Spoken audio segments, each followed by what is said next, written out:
So alternating LD amino acid containing dipeptide based supramolecular cell assembly is not explored anymore. What incorporation of D amino acid basically in peptide sequence gives the proteolytic stability of the peptide. So with this we wanted to know the influence of chiral amino acid and side chain in the peptide sequence. To investigate this, we have designed 4 peptides and we kept Bob isoleucine at the end-terminal and sequentially we changed from Bob phenylalanine to diphenylalanine and then phenylglycine to diphenylalglycine. We changed the only C-terminal of the amino acid. All the amino acids are synthesized by conventional method, and this is our well-established coupling agent. Using this coupling agent, we have synthesized all these peptides. So, to investigate the supramolecular cell assembly in solid state, we first did crystallographic experiment. We got the crystal of the all peptide. In case of peptide 1, it's showing a parallel beta sheet structure when we added peptide along C direction, and this are stabilized by NH CO interaction. And also, when we saw the molecular arrangement along A direction, it is nicely showing the helical-like conformation. Whereas the same analog of the peptide 1, this is peptide 3, just changed one CH3 unit. In this case, this is the phenylalanine and this is phenylglycine. In this case, we also saw that it is forming beta sheet kind of structure along B axis, but along C axis it is forming a hexagonal hollow tube-like structure around the bottom line. In case of peptide 2 and peptide 4, this is the Bob isoleucine diphenylalanine and Bob isoleucine diphenylglycine.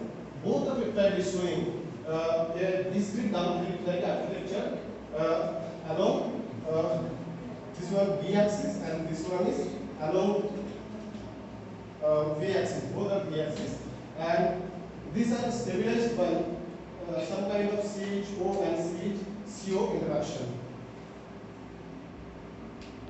So the different supramolecular morphology maybe comes from the structural difference of the amino acid in the peptide.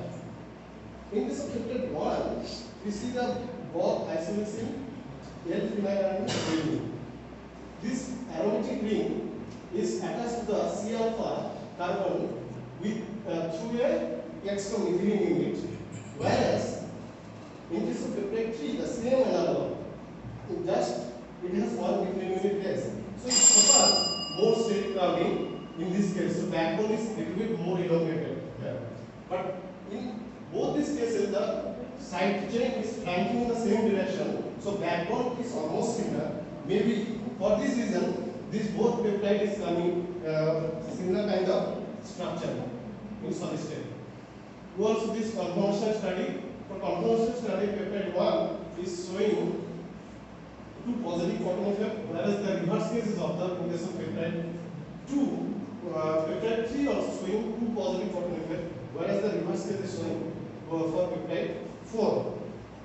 So peptide 1 and peptide 3 in this case showing mixture of beta sheet and beta tan structure.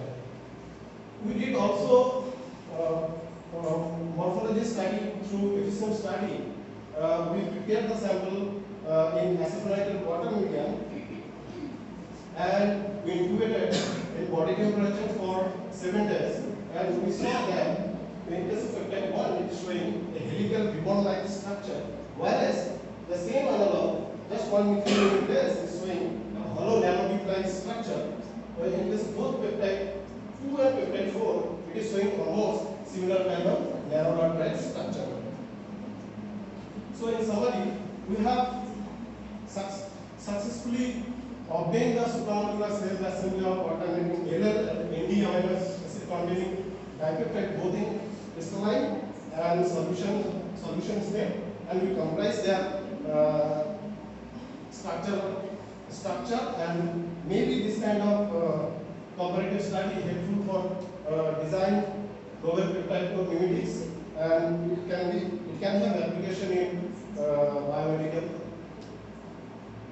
Thank you. And lastly, I would like to thank my PhD supervisor, Professor Bhuvaneswar, Chemistry Department, IIT Guwahati, my lab mates. These are our whole group and friends and my family member. Thank you for your kind attention.